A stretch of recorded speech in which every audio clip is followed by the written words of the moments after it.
Hi there, my name is Jack McCarthy and I am a logistics major. Transportation has always been a huge part of our everyday lives. If you think about it, if we didn't have the transportation capabilities we have today, how would we be able to travel? We wouldn't have cars, planes, boats, trains, or even the smallest types of transportation like bikes or a scooter. Without transportation, we can't trade with other countries, we can't move goods from one side of the country to the other, and we wouldn't be able to travel as fast and efficiently as we can today. But one of the most important roles transportation has is in war. During the Civil War, armies traveled all over the United States and were fighting many battles. If an army didn't have the supplies during their campaign, the army would not be able to survive or fight at their best abilities. For example, at the Battle of Fort Sumter, the Union soldiers were forced to surrender because they ran out of supplies and ammunition. This created a big opening for railroads and trains to become a major part in transportation. According to Koenig, during the war, railroads were second only to waterways in providing logistical support for the armies. Since armies depended so much on supplies, they stayed close to the railroad tracks, so they could easily be resupplied when they needed to be.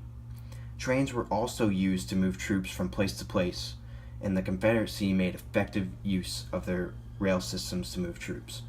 White adds, in 1862, the Confederate Army operating in northern Mississippi suddenly disappeared, only for 34,000 men to pop up again 200 miles away in Tennessee after an 800-mile railway journey that took them all the way down to the Gulf of Mexico and then back through Alabama and Georgia before launching a surprise offensive into the border state of Kentucky.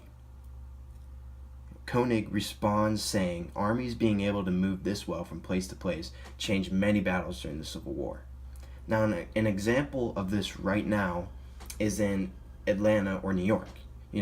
Many people rely on the MARTA or the subway. They take these trains to get to their jobs or to their homes.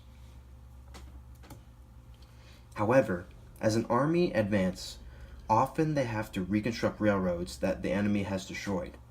Raiding parties were often used to destroy railroads.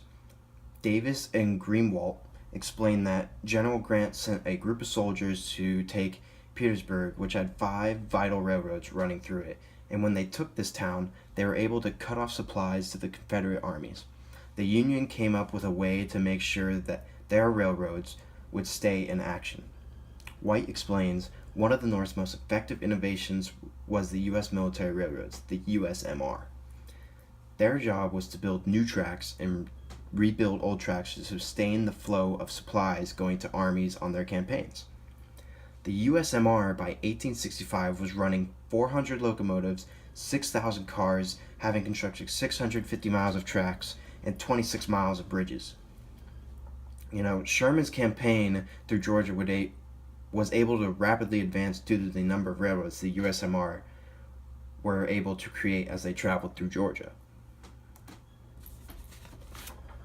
Now, as good as railroads were, there were some challenges that the United States encountered while making railroads. Beyer writes in Virginia, there were problems with railroads. Mountains stood in the ways of many tracks in that area. The engineers wanted to build through the mountains so they could have good transportation. They were able to create a tunnel system and were able to move supplies through the mountains. Now, the Kingwood Tunnel, as shown on the slide, was the longest in the United States at that time, requiring 3 years of work by 3,500 laborers using 700 horses and innovative tunnel techniques. Now, the locomotives at that time were not so great and advanced enough to be able to travel through these tunnels. The locomotive at the time was called a 440, but they eventually invented a new locomotive called the 080. Now, Henke shows the difference of these two trains in the wheel alignment.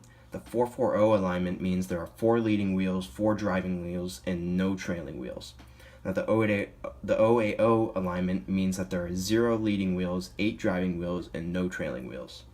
The 080 was capable of moving a 250-ton train across the railroad.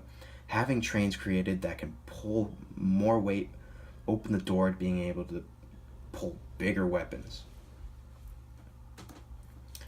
Koenig states that trains and locomotives might have been very good at transporting supplies and troops around the battlefield, but trains also served well as armored weapons and going on missions. Trains could transport heavy guns to the battlefield. The commanders decided to take this and turn it into something even better. They mounted artillery pieces on the trains and turned them into mobile artillery, calling them railroad batteries.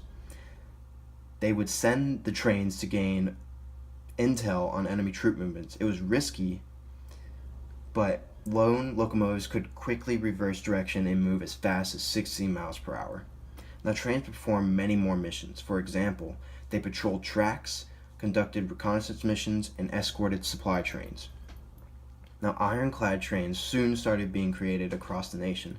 They were very powerful and had many cars on the train, all of them armored and had many weapons on them, ranging from artillery pieces to just simple infantrymen with muskets.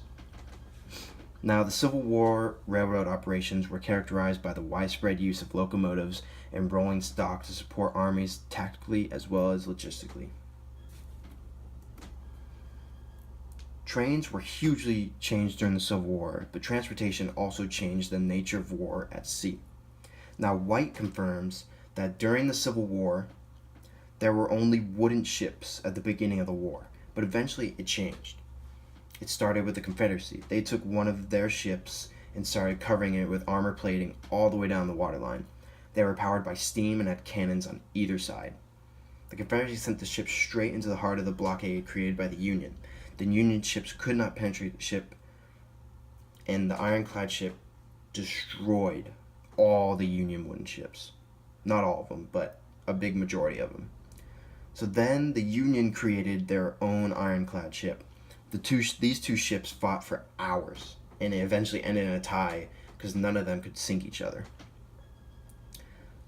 Now, the first torpedo boat was invented. These were small and half-submerged. The way that torpedo boats worked was either to sneak up on the enemy ship and plant a mine on it, or just ram it with a contact mine and hope you don't blow up with the enemy vessel. Now, these torpedo boats opened the door to submarines. The first submarine sunk 3 times in the trial, killing all of those who were in the trials. Now, the fourth one was successful, but when they were coming back to the port, the submarine sank and killed the inventor of the submarine at the time, so submarines were not used anymore during the war. Now, the blockade runners were a great success. The blockade runners were created to sneak past using speed,